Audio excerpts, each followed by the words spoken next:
François Coq, auteur et élu à Champigny-sur-Marne, ainsi que Jérôme Bénard, élu local et essayiste.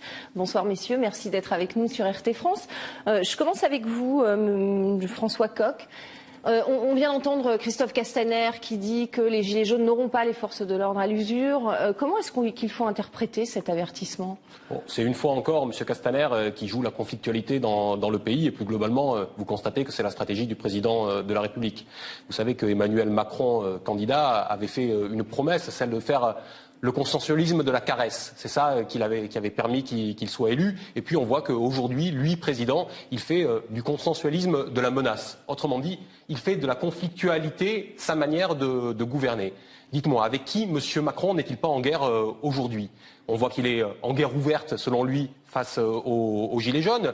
On a vu qu'il désignait des ennemis extérieurs, un coup la Russie, un autre coup l'Italie. On voit qu'il est en conflit ouvert avec les corps intermédiaires, puisque cette semaine, lors de la négociation sur l'assurance chômage, il a rabaissé autant qu'il le pouvait à la fois le patronat d'un côté et les syndicats de salariés de l'autre. Et il est en conflit ouvert, y compris même avec les propres institutions républicaines, et notamment il a été cette semaine en conflit ouvert avec le Sénat. Autrement dit, cette stratégie de la conflictualité mise en place par M. Macron va à rebours complet de ce qu'on voit dans le pays. Moi, j'ai noté ce matin une banderole dans le mouvement des Gilets jaunes qui disait « On a retrouvé la fraternité, on va récupérer maintenant l'égalité et la liberté ». Eh bien voilà, c'est ça cette aspiration profonde qui est dans le pays et qui rentre pour le coup en opposition totale avec la manière de gouverner de M. Macron. Jérôme Bénard, il y a deux images que l'on retient aujourd'hui pour cet acte 15. D'abord Emmanuel Macron au Salon de l'Agriculture où il s'est montré plutôt compatissant avec les agriculteurs sur place et ces Gilets jaunes qui défilent aujourd'hui encore dans les rues de Paris et partout en France, dans une ambiance relativement calme encore. Hein. Oui, cela nous renvoie, vos deux images nous renvoient déjà à la question des Européennes, en fait, avec un discours très européiste d'Emmanuel Macron ce matin, comme si l'Europe n'était pas responsable en partie du drame que vivent les agriculteurs français. Et d'autre part, l'incapacité ou le choix de ce gouvernement et du président de la République de ne pas trouver de sortie institutionnelle avant les européennes, ce qui laisse présager que ce mouvement continuera des Gilets jaunes, au moins sous sa forme actuelle, jusqu'aux européennes. Voilà, c'est un choix. Il aurait pu choisir de dissoudre, ce qui était dans la logique des institutions voulues par le général de Gaulle. Il ne l'a pas souhaité, donc il ne faut pas s'étonner que les manifestants continuent. François Coq, les manifestants qui ont promis de se rassembler le 16 mars, justement, à l'issue de ce grand débat national, où d'ailleurs il n'est pas beaucoup question de l'Europe pour l'instant. Que faut-il attendre à quoi faut-il s'attendre le 16 mars, selon vous ? Écoutez, ce débat ne pouvait pas terminer autrement que sur une pantalonnade, vu que la manière dont est organisée la restitution des débats est totalement biaisée depuis le début. Vous avez peut-être entendu que c'est un cabinet de conseil privé qui va faire la synthèse des contributions par des recherches de mots-clés. Autrement dit, on est complètement à rebours de l'esprit même de ce que demandent les Gilets jaunes lorsqu'ils appellent à une refondation collective de notre... Il faut bien faire une synthèse, quelque part. Il faut bien faire une synthèse, mais enfin celle-ci va être une synthèse, pour le coup, totalement technocratique, au moment où c'est le peuple qui doit se refonder. Ayez en tête qu'en 1788, juste avant 1789, il y avait 60 000 cahiers de doléances dans un pays de 27 millions d'habitants. Là, on nous parle de 10 500 cahiers dans un pays de plus de 65 millions d'habitants. Et pour le coup, ce sont des contributions individuelles qui émergent essentiellement de cela. Autrement dit, on est toujours dans cette atomisation dans la société libérale au moment où le peuple voudrait plus que jamais se refonder et appelle à un processus constituant. Jérôme Bénard, on entend bien les revendications des Gilets jaunes. Ce sont les mêmes maintenant depuis 15 samedis consécutifs. Pouvoir d'achat, augmentation des minima sociaux, ne pas augmenter les prix des produits de première nécessité. On a entendu que les revendications n'étaient plus les mêmes aujourd'hui. Or, visiblement, ce n'est pas le cas.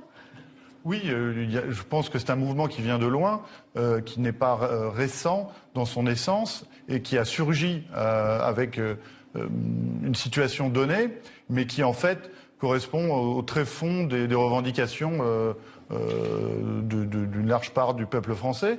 Et à partir de là, ils ne vont pas modifier leurs revendications alors qu'ils les ont longuement mûries, consciemment ou inconsciemment, avant le début de ce mouvement. Parce qu'on résume finalement leurs revendications aujourd'hui à des revendications institutionnelles, de démission du président de la République. Je pense que c'est un peu réducteur de réduire ces revendications à cela, non ? Non, mais néanmoins, il y a une volonté d'une réponse politique au-delà de la réponse sociale. En plus. Puisque ce qu'on demande aux politiques, la réponse sociale, elle viendra aussi du climat économique existant.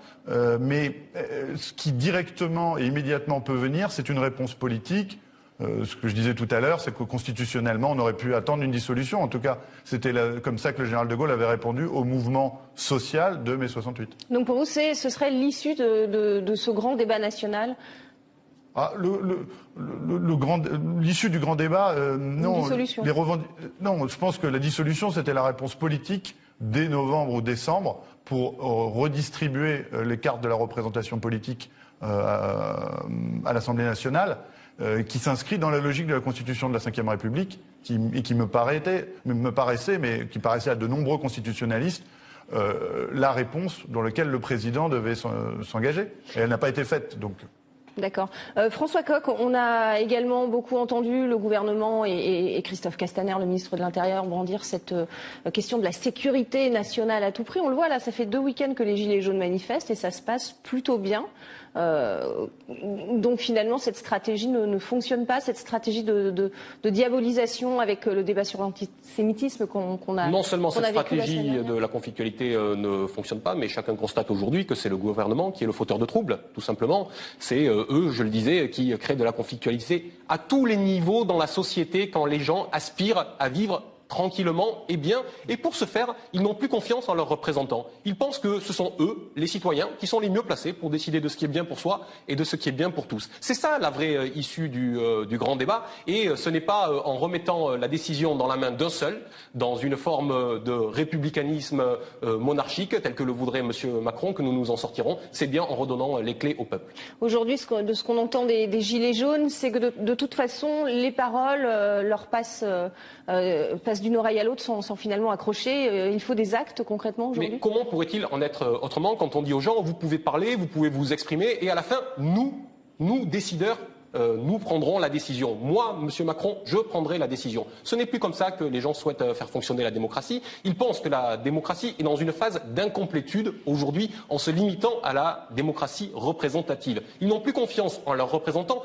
pour assumer l'ensemble de la tâche de représentation démocratique. Donc il faut compléter la démocratie représentative par une forme de démocratie directe dont le référendum d'initiative citoyenne est l'un des éléments, mais il n'est jamais qu'une porte d'entrée. Il faut aller plus loin. Ma proposition est que par exemple, il y ait une deuxième chambre qui puisse se réunir tous les ans pour faire le point sur les décisions qui ont été prises par le Parlement ou pour faire des propositions législatives et qui soit l'émanation d'assemblées citoyennes locales. Voilà par exemple comment on pourrait enrichir la démocratie représentative qui a une dimension d'unité entre le peuple et ses représentants, mais comment on pourrait l'enrichir par l'intervention directe et permanente des citoyens. Jérôme Bénard, c'est un grand débat qui va se terminer le 16 mars. Il y a les élections européennes quelques semaines plus tard. Est-ce que vous pensez que ce grand débat sert finalement de tribune pour la campagne électorale d'Emmanuel Macron? C'est ce qu'on lui reproche également. Moi, je pense que ce grand débat a été créé pour gagner du temps et pour créer des contre-feux possibles pour tenir effectivement jusqu'aux